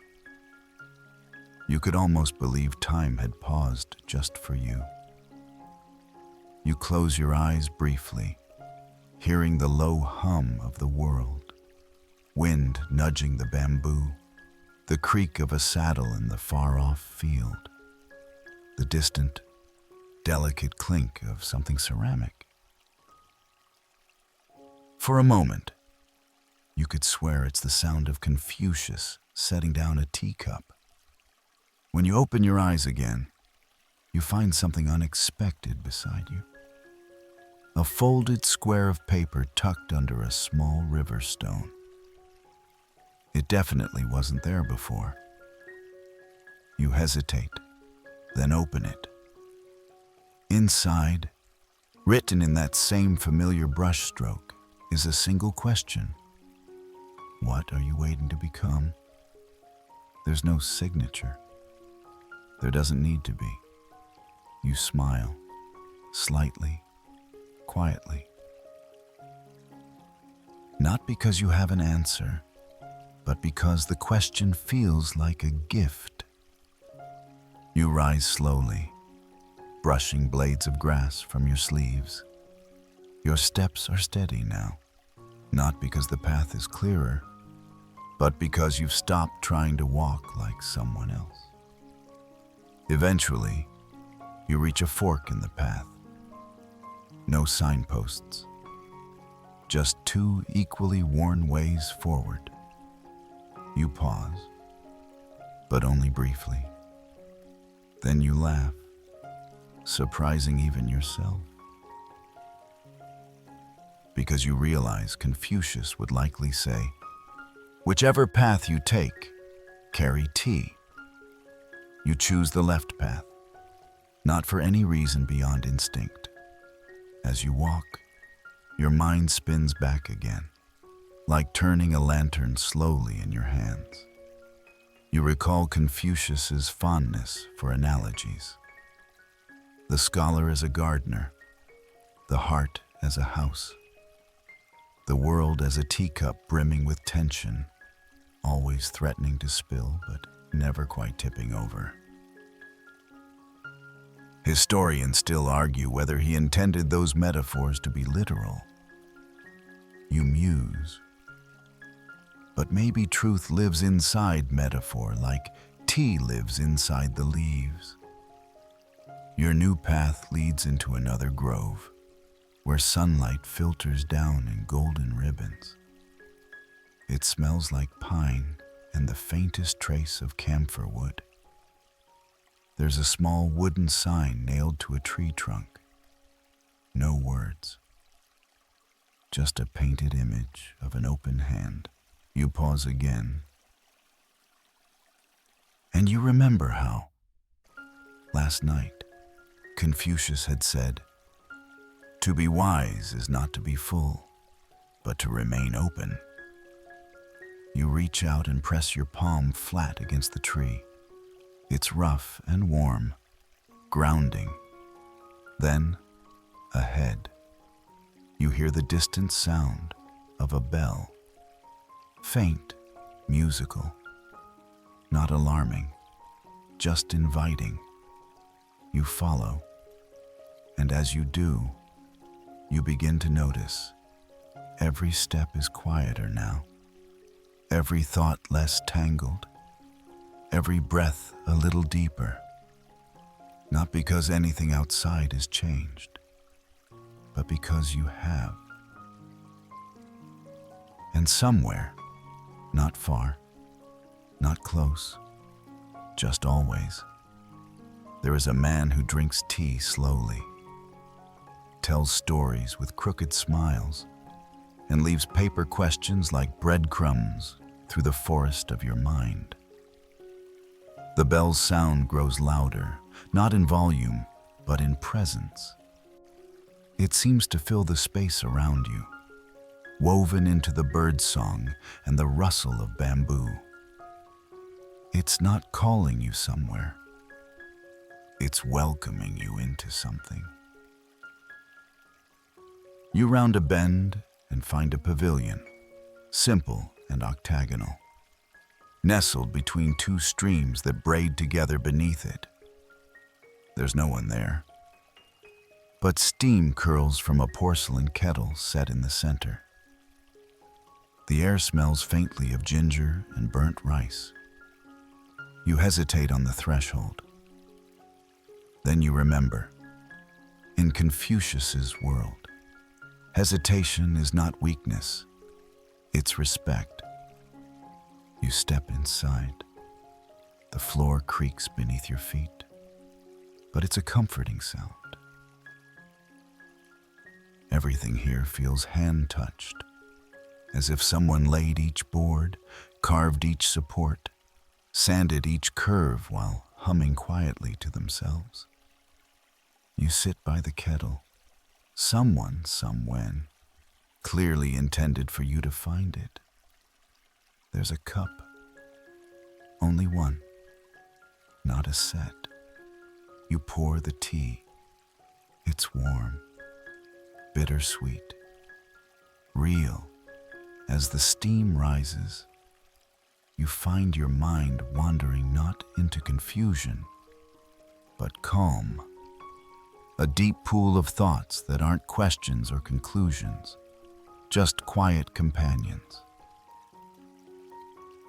You remember how Confucius told you about the time a student asked, "Master, when will I be wise?" And he had replied, "When you stop trying to look wise while eating soup." You chuckled then. You chuckle now. Historians still argue whether that story is apocryphal. You think aloud, but honestly, it sounds exactly like him. You sip again. It's funny. How much has changed in you since the beginning of this gentle journey? How you've stopped measuring yourself against answers and started listening for the shape of better questions. You look down into the tea. The reflection looking back is you, but not the same you who first stepped into that tea house beneath the moonlight. This you breathes more slowly, holds eye contact longer with others and with yourself. This you is not finished, but is finally unfurled. A breeze passes through the open pavilion, stirring a small paper scroll tucked behind a wooden beam. You reach for it, on it. Another Confucian quip. The wise man is not above the farmer. He simply kneels faster. You laugh, then nod. You rise, leaving the scroll behind, not out of disrespect, but because some things are meant to be rediscovered. As you step out of the pavilion, you notice a pair of footprints in the damp soil. They don't belong to you. They're older, faded, but they head in the same direction. You follow, not because you have to, but because you want to. Because you're no longer walking toward wisdom. You're walking with it, and somewhere, in the folds of dawn, the next bell rings, not loudly, just enough. The path begins to slope downward now, gentle and mossy, like a stream that's decided not to rush. Trees on either side arch overhead, their branches threading together into a green ceiling streaked with light. You feel it in your chest, that sense of closing a book not because it's over, but because the story has settled into you. Up ahead, A small boy sits cross-legged on a stone, sketching something in the dirt with a stick. He doesn't look up, doesn't speak, just keeps drawing slow circles, one inside another. You walk past without disturbing him. Somehow, it feels like part of the ritual, like he's not a student of Confucius, but an echo of one. And as the canopy opens above, the world floods with birdsong and golden sun. You pause on a ridge and take it all in. Fields like green quilts, distant houses with thatched roofs, a lazy river curving like calligraphy, smoke rising from a kitchen hearth, a woman laughing as she hangs clothes to dry, a dog chasing geese with far more enthusiasm than success. You close your eyes and hear Confucius again. Do not seek greatness, seek steadiness. Greatness will get bored and visit anyway. You don't need to see him to know he's smiling. Below, a narrow path leads back to the village. Yes, that village, the one you first passed, tired and unsure, carrying your own questions like too heavy firewood. You begin walking toward it, and as you do, the memories roll gently over you, not in sharp flashes, but in soft layers. The sound of a teacup touching wood, the scent of sandalwood and rain, a scroll fluttering in candlelight, a voice saying, "It is not enough to learn. You must steep." Historians still argue whether Confucius truly met with Lattes, you murmur, remembering one of your earliest conversations. But they agree on one thing. Both men taught more by walking than talking. You step around a smooth stone in the path, the same one you stumbled on before. But this time, your footing is sure. The village gates come into view. You pass through them like a shadow sliding across parchment. No one stops you. No one stares. And yet, something feels different. You're not the same traveler who arrived. You pass a group of children playing stick games. One holds a book upside down and declares himself Emperor of Knowing Things. You grin. An old man sweeps the doorway of the tea shop, then pauses, looks at you, and nods slowly. You nod back. Then you walk to the small courtyard where the journey first began. The stone where you sat, the lantern still swinging gently in the breeze. A bird perches on the bench you left. You sit again. Only now, there's no tension, no need for tea, or answers, or metaphors, only stillness, and you. And somewhere in that stillness, a voice not unlike Confucius says, "Well done. Now forget everything and live kindly." You smile, because now you know that was the lesson all along. You sit in that courtyard a while longer, letting the warmth of the sun press gently against your shoulders like a well-worn robe. The tea house is quiet behind you now, its door still open, as if inviting someone else in. You don't look back. You've already taken what you needed from within. A small child walks by with a wooden pail, splashing water over their bare feet, giggling as they go. A cat curls up nearby, indifferent to history, to virtue, to all the grand ideas swirling invisibly in the air. It naps. You almost envy its simplicity, but even simplicity is a kind of wisdom. You remember what Confucius said as the fire died low. It is not our job to illuminate the world. It is enough to carry one good lantern and keep it lit.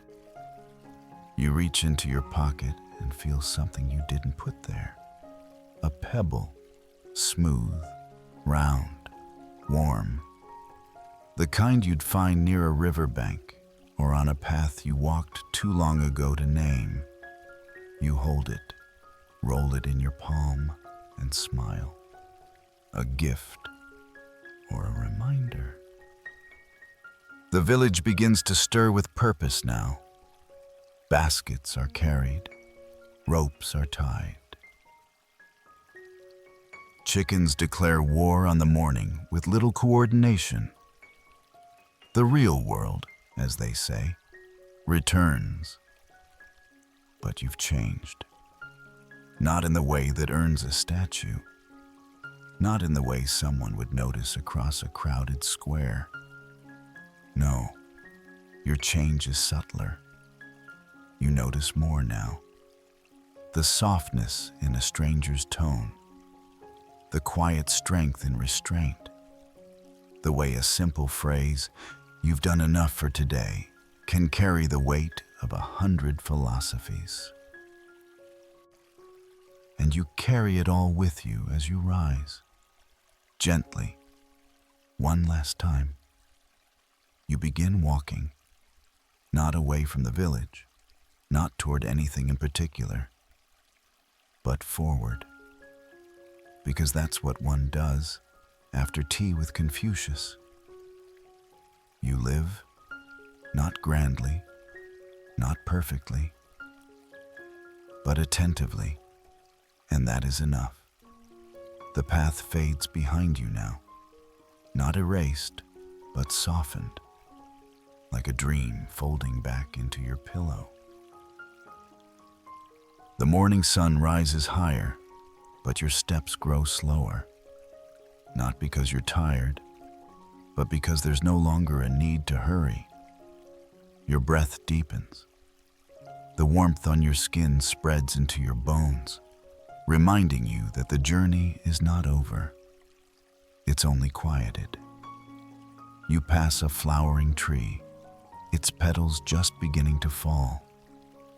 One drifts down and catches on your sleeve.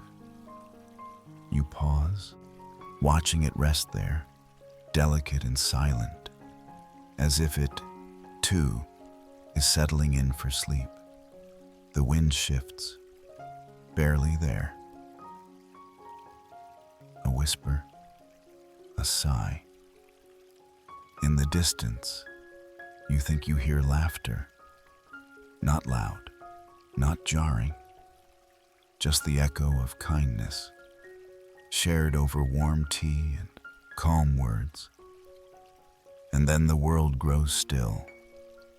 The fields hush, the birds quiet, and you, listener, find yourself back in your room. Soft blankets, dim light, the quiet hum of whatever keeps you grounded.